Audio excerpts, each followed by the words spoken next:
Little Aryan अंबरनाथच्या वार्षिक स्नेहसंमेलन दिवशी पसरवली पर्यावरणबाबत जागरूकता।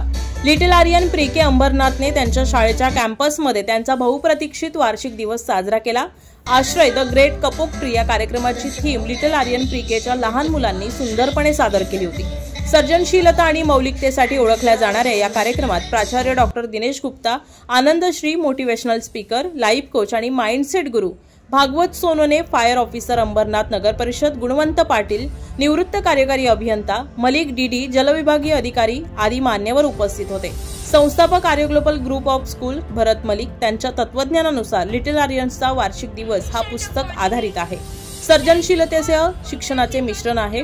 यावर्षी शाळेने लीन चेरीची द ग्रेट कपोक ट्री ही प्रेरणादायी कथा निवडली, जी निसर्गाच्या रक्षणाचे महत्त्व सुंदरपणे सांगते। पर्यावरण चेतनेला चालना देणारी हरित शाळा म्हणून या चालत्या कथेद्वारे मुलांमध्ये पर्यावरणाबद्दल सहानुभूती आणि प्रेम जागृत करणे हा या कार्यक्रमाचा उद्देश होता। लिटिल आर्यन्सचा वार्षिक दिवस खरोखरच उल्लेखनीय बनला तो म्हणजे 100% सहभागासाठीची वचनबद्धता। प्रत्येक मूल केंद्रस्थानी पोहोचेल याची खात्री करते।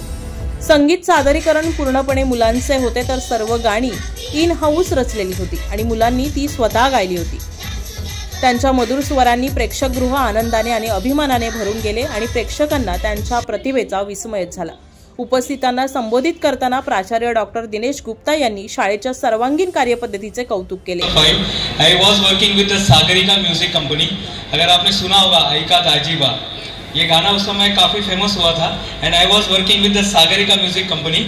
और उस समय उधर ही बगल में कंपनी है महापे में, और बगल में doctor APJ Abdul Kalam sir president साहब थे हमारे, वो आए हुए थे कोई स्कूल का इनॉग्रेशन करने के लिए।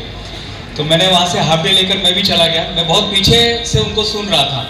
तो उन्होंने कहा एक स्कूल। लिटिल आर्यनने वार्षिक दिवसाच्या थीम मध्ये पर्यावरण शिक्षण विणून खऱ्या अर्थाने निसर्गावरील प्रेम वाढवले आहे। मुलांनी अशा उत्कटतेने आणि मौलिकतेने सादर केलेले पाहणे आनंददायक आहे, असे प्राध्यापक दिनेश गुप्ता यांनी सांगितले। गुणवंत पाटील म्हणाले, इकोशन्सचे बीज लहान वयात पेरणे ही काळाची गरज आहे। त्यांनी अधिकाधिक झाडे लावणे आणि पुनर्वापर करणे यावर भर दिला पाहिजे।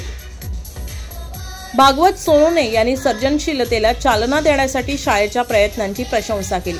सर्वांचे लक्ष वेधून घेतल्याबद्दल मी लिटिल आर्यन्सच्या शिक्षकांना सलाम करतो। अंबरनाथ हे एक वाढणारे शहर आहे आणि त्यासोबत निसर्गाचा कोप येतो, म्हणून आपण आपल्या सभोवतालची झाडे आणि निसर्गाचं संगोपन केलं पाहिजे, असं भागवत सोनोने म्हणाले। आर्य गुरुकुल शाळेच्या माजी विद्यार्थिनी श्रीमती मेधा पाटील यांनी जोर दिला की लहान आर्यन मुलांना उडवायला शिकवतात। एक चिरस्थायी प्रभाव कार्यक्रमाची सांगता भरत मलिक यांच्या हार्दिक संदेशाने झाली, ज्यांनी सर्व सहभाग ग्रुपमध्ये प्रयत्नांचे कौतुक केले। लहान आर्यनचा वार्षिक दिवस उत्सवापेक्षा अधिक आहे। हा एक शिकण्याचा अनुभव आहे जो मुलांसोबत राहतो। त्यांची मौलिकता आणि निसर्गाशी बांधिलकी प्रेरणादायी आहे। लक्षात ठेवण्यासाठी एक उत्सव सर्व उपस्थितांवर कायमचा ठसा उमटवून हा कार्यक्रम जबरदस्त यशस्वी झाला। मूळ संगीत, पुस्तक आधारित थीम आणि इको कॉन्शियस व्हॅल्यूजवर लक्ष केंद्रित करून लिटिल आर्यन्सने बालपणीच्या शिक्षणात ते वेगळे का आहेत हे पुन्हा एकदा दाखवून दिले।